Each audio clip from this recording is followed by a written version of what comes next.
Hoy arranca la segunda edición de Confagotas, el Congreso de Fagot de Asturias que este año se celebra en Pola de la Viana. 4 días de talleres, charlas, clases y conciertos en torno al fagot, el más grande de los instrumentos de viento-madera. En esta entrevista me acompañan Luis Alberto Rodríguez, fagotista, profesor y uno de los organizadores del Congreso, y Chus Vega, también músico y psicólogo, que nos hablará de ansiedad escénica. Acompañadme porque hoy promete.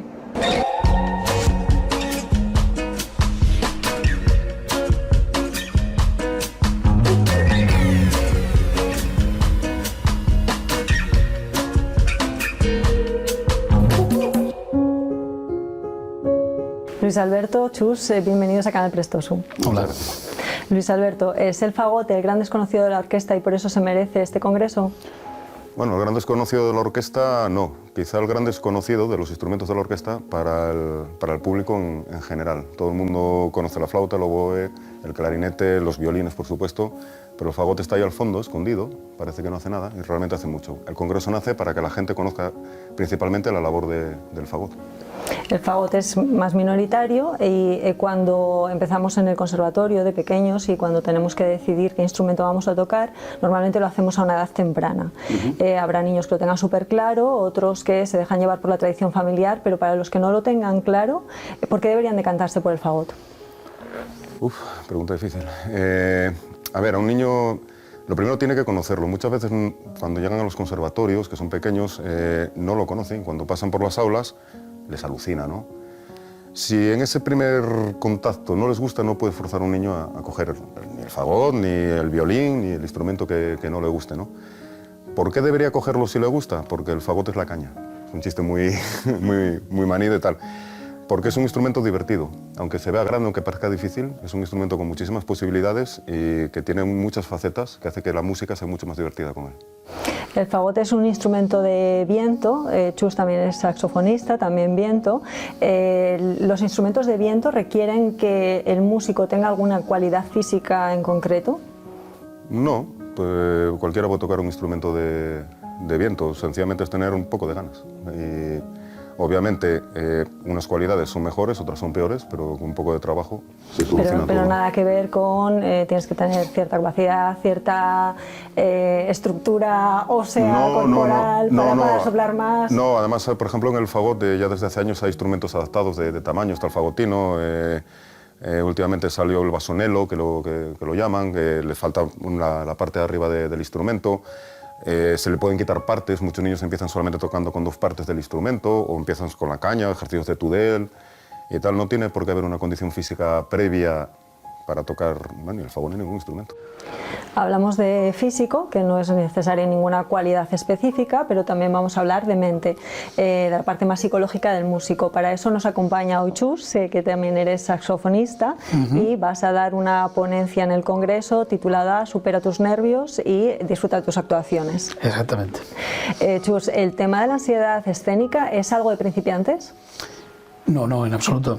En absoluto. De hecho, muchos artistas ya muy consagrados y muy conocidos en el país, después de una larga carrera, de repente se les manifiesta algún episodio de ansiedad escénica. O sea, no tiene nada que ver con el hecho de que tengas más o menos experiencia. Lo que sí pasa es que con más experiencia, estos episodios, tienes más herramientas para controlarlos, que cuando empiezas de cero, evidentemente. Tradicionalmente todos estos temas vinculados con la ansiedad, los miedos y en general el bienestar mental están siempre rodeados como de un halo de vergüenza, temas tabú.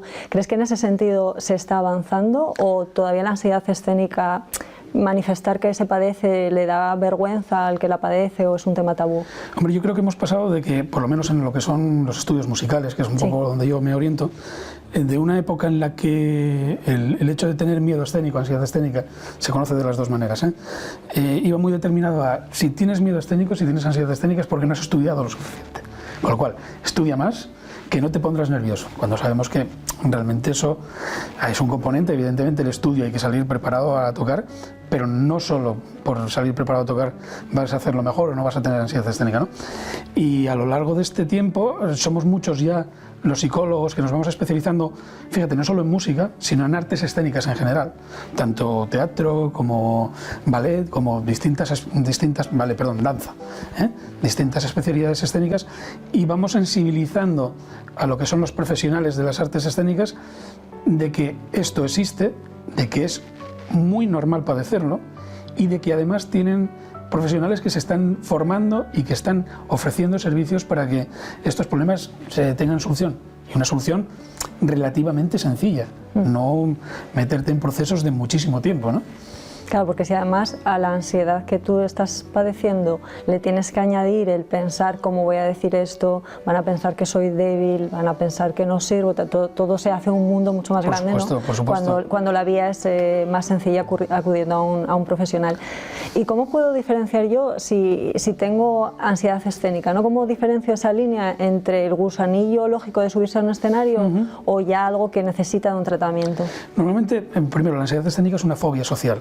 Es una fobia social como puede haber, pues por ejemplo, el hecho de hablar en público o el hecho de relacionarte. Lo que pasa es que en el caso de los músicos está muy relacionada con una situación de evaluación. Es decir, cuando se ponen delante del público y sientes que todo lo que tú estás haciendo está siendo observado, evaluado, y realmente cuando muchas veces me enfrento al público y eres simplemente ese verbo, decir me enfrento, se genera ahí, ¿no? Entonces, por una parte, si no te incapacita, a lo mejor no necesitas un tratamiento especial. Si tú sales a tocar, hay mucha gente que tiene nervios, pero que bueno, los controlan, no les afectan en su ejecución. Llega un momento en que salen al escenario y unos minutos antes, pues oye, tienen ciertos nervios y salen y tocan bien, sin problemas. Y después hay otras personas que 4 o 5 días antes, o incluso más tiempo, ya están durmiendo mal, teniendo problemas de pensamientos negativos, esto no me va a salir bien, les afecta mucho a la parte corporal. Entonces, cuando ya empiezas a ver que si tu actividad profesional va a ser algo relacionado con una exposición al público y empiezas a darte cuenta de que te estás limitando porque empiezas a tener todas esas sensaciones y todos esos pensamientos que sabes que los vas a tener cada vez que te tengas que enfrentar al público, pues ya quizás es un momento de empezar a trabajar con un profesional, porque va a depender tu carrera profesional de ello. Hablas de enfrentarte al público, los dos sois músicos, esto sí que me gustaría conocer la opinión de los dos. ¿Creéis que los músicos estáis condenados a ser perfectos encima de un escenario? No, condenados no, quizás nos autoponemos nosotros esa condena. Yo ya desde la experiencia, trabajando con alumnos y tal, quieres hacerlo perfecto, que no falle nada, ¿no? Y la perfección es algo que yo creo que es prácticamente imposible, todo es mejorable. Entonces yo creo que nos autolimitamos muchas veces porque salimos con esa predisposición a tengo que tocarlo perfecto. No sé, ese es mi punto de vista, mi opinión, pero no creo que nadie nos condene. Realmente yo cuando voy de público disfruto de lo que está pasando ahí arriba. Y si aprecias un error, porque a lo mejor conoces la obra y aprecias un error, es que ni te enteras, lo dejas pasar porque estás disfrutando de algo, de un ente, de algo muy sublime, ¿no? Entonces, yo creo que el problema es nuestro, cuando salimos, no cuando lo vemos. Lo que comentaba él de la percepción de lo que tienes, lo que va a pasar, claro, que luego a lo mejor no es lo que está pasando. Esto totalmente, yo estoy totalmente de acuerdo con Luis Alberto. Date cuenta, el músico tiene una personalidad, mejor dicho, se forja una personalidad muy particular y no entiende de términos medios. La actuación me salió perfecta, la actuación me salió muy mal. Y aparte en unos términos de, si me salió perfecta, me endioso, me vuelvo un divo, y si me salió muy mal, dejo la música. Entonces, ¿qué pasa? En estos dos términos la autoexigencia se le impone al músico. Se le impone al músico y además hay un dicho entre músicos que dice, entre músicos te veas. Es decir, cuando tú vas a ver un concierto como músico, muy habitualmente no vas a disfrutar del concierto. Si es un concierto de fagot y tú eres fagot y conoces el concierto, tú vas a analizar ese concierto, no vas a disfrutar de la música. Entonces, claro, eso para alguien que está tocando y sabe que tiene fagots viéndolo, le condiciona mucho. Claro. Sí, mejor no saber quién te está viendo. No vaya a ser. No vaya a ser. Y ahí la ansiedad escénica afecta más a algún tipo de instrumentos. Por ejemplo, hay más datos de ansiedad escénica en pianistas que en fagotistas, o al contrario. Sí, por lo menos las estadísticas que manejamos dicen que, evidentemente, además tiene su cierta lógica, pero bueno, la lógica, como todo, en psicología trabajamos con lógica, pero nos gusta investigar las cosas y soportarlo con estadística y con investigación experimental real. Pues hay estudios, hay investigaciones que demuestran que, evidentemente, los instrumentos que tienen un carácter más solista en lo que son, por ejemplo, las sinfónicas, tienen mayores posibilidades de padecer ansiedad escénica. Pues, por ejemplo, imagínate un clarinete, un violín principal, este tipo, el fagot, pues a lo mejor no tanto porque no tiene tanta relevancia, no sale tanto. Una tuba, pues no, todavía lo comentaba con algún profesor de tuba, que oye, que no tengo ningún cliente tuba, te llama la atención, ¿no? Pero sí que, por ejemplo, clarinetistas, flautistas, violinistas, en el ámbito clásico, estoy hablando en el ámbito clásico, y después en otros ámbitos, pues hay ya mucha variedad, ¿no? Por ejemplo, es particular que, por ejemplo, percusionistas hay muy pocos que te digan tengo ansiedad escénica. ¿Por qué? Están a la parte de atrás del escenario, no se les ve. A no ser que tengan alguna obra específica que tengan que tocar, que tengan que ejercer de solistas, un concierto de láminas, un concierto de marimba, de vibráfono, que tengan ese protagonismo, no padecen ansiedad escénica, pero sí es verdad. Hay ciertos instrumentos más proclives. Uno de ellos, y el principal, la voz. Mira, con el que no te estaba yo contando. Yo tenía todo el tiempo el piano en mente porque es como siempre va más solitario. Exactamente, también. Yo si me tengo que poner en la mente del pianista me ejercería mucha más presión que arropado por una orquesta, pero bueno, luego claro, cada uno ya es un mundo. Nos acercamos a fechas propicias para regalar y para disfrutar de tiempo libre, así que Chus, haznos alguna recomendación de libros o series que toquen el tema de la ansiedad escénica, miedo escénico. Libros, yo te diría ahí un libro que es del decano, por decirlo de una manera, de todo este estudio de ansiedad escénica. Es un imprescindible. En cuanto un músico empieza a toparse con esto de la ansiedad escénica, los libros de Guillermo Dalia son fundamentalmente. Hay un libro, no recuerdo el título exactamente, viene a ser como muy parecido al nombre de mi taller, ¿no? Al nombre del taller que hago. De hecho, yo hablo bastante con Guillermo y este es subir al escenario, ansiedad escénica o algo así, ¿no? Y es un libro que lo que explica es exactamente todo lo que te va a pasar cuando empiezas a darte cuenta de que tienes ansiedad escénica y cómo dar unos primeros pasos sin un profesional que te esté ayudando a superarlo, ¿no? De manera que, como una primera guía para un músico para encontrarse con la ansiedad escénica, identificarla y tomar unas primeras acciones para intentar prevenirla sin la ayuda de un profesional, es ideal. Ya digo, cualquiera de los libros de Guillermo Dalia son muy buenos en este sentido. Luis Alberto, tú imagino que has leído algún libro de Guillermo. Guillermo, precisamente hace unos 20 años, me dio un curso de lo que hoy nos está presentando aquí Chus. De hecho, lo hablábamos antes de comenzar la entrevista, que en el sitio donde estamos ahora mismo, el Conservatorio Superior de Música del Principado, en la biblioteca vi 2 libros de Guillermo Dalia, hace 10 minutos antes de comenzar la entrevista. Sí, lo conozco. ¿Y alguna serie o película se os viene a la cabeza que toque este tema, ansiedad escénica, bien sea para músicos o...? Yo fíjate, lo que pasa es que soy un desastre para los nombres. Soy un desastre para los nombres. Hay una película que trata de cómo se trataron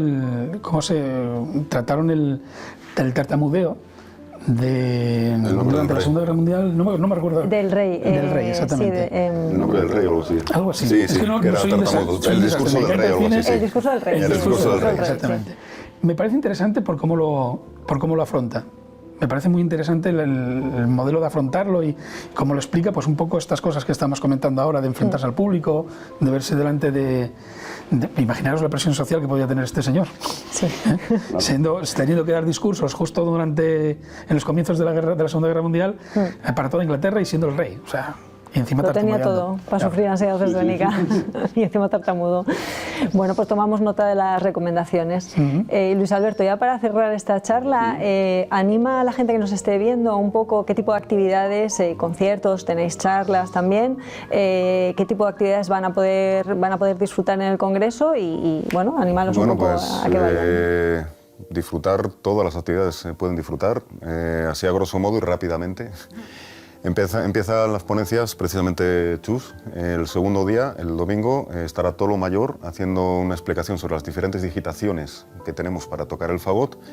Y el tercer día Iván García Jiménez va a dar una charla sobre el montaje de la caña del fagot, como desde la recolección hasta que la ponemos en instrumento, la hacemos sonar, el rebajado y demás, ¿no? Eso va a ser todos los días a las 9 de la mañana en el Salón de Actos del Cidán.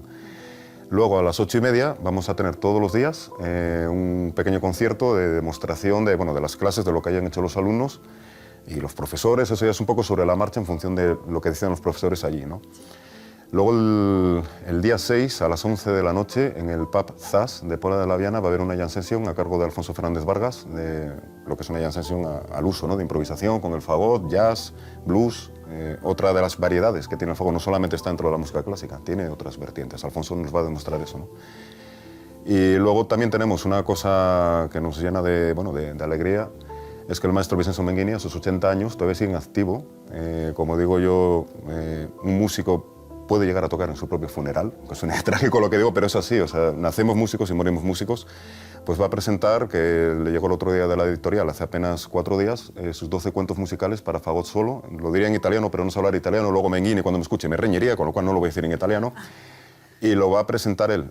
Precisamente, eso es el sábado a las 8:30 en la Casa de Cultura.